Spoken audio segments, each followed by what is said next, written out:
Paul Drapu, je fais de la peinture à l'huile, voici dans mon atelier. Non, d'ailleurs c'est comme ma peinture, on pense beaucoup que ma peinture reflète ma région. En fait, oui, parce que je m'influence directement du décor qui est sous mes yeux, mais je pense que ça pourrait être un autre pays, parce que je m'intéresse beaucoup aux arrières de maison, par exemple.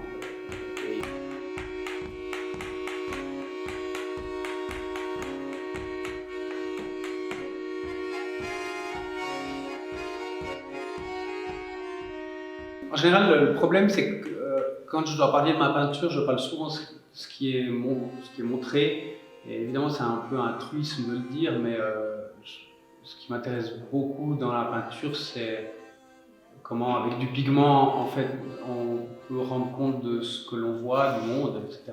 Et du coup, c'est plus des recherches d'ordre pictural, un peu comme un écrivain qui doit trouver la bonne phrase.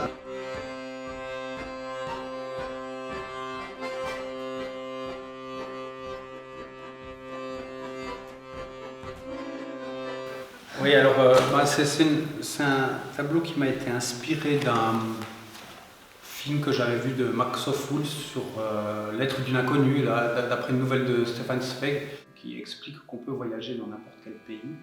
Et du coup, c'est avec des rouleaux. Et là, ils choisissent d'aller en Suisse. Et du coup, il y a un rouleau qui passe devant la vitre.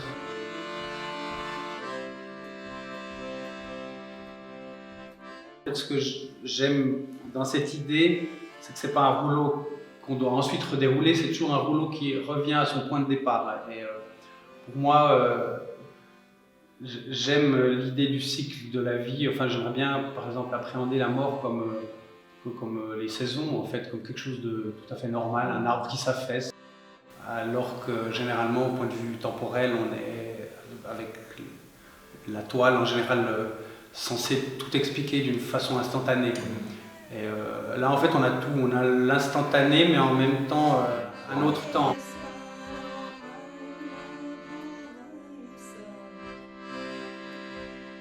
En fait, le problème quand on est peintre aujourd'hui, c'est que déjà il faut se positionner par rapport à la photo. Quand on fait de la figuration, hein, évidemment, il faut se positionner par rapport à la photographie. C'est quelque chose qui me passionne, tous ces artistes qui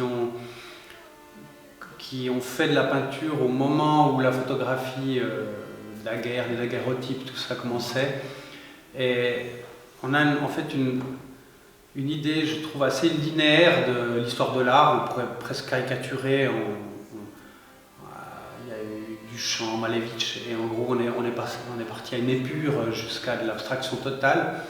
Puis en fait, je trouve qu'actuellement, en tant que peintre figuratif, je trouve qu'on peut... que moi, mes inspirations, il y a des peintres comme Roche-Grosse ou Émile Friand, des peintres très peu connus en France, qui ont, je trouve, été un peu mis de côté parce que on avait la photographie et que ce qu'on recherchait, c'était l'expressionnisme, le pointillisme, enfin plein de ismes.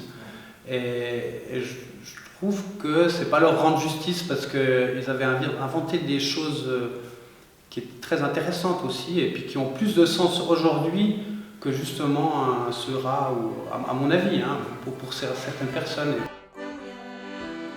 C'est ce qui nous fait voir et penser le monde différemment. Ça veut dire que ça peut être une simple confiture, tout à coup elle se révèle tellement grandiose qu'on touche à l'art.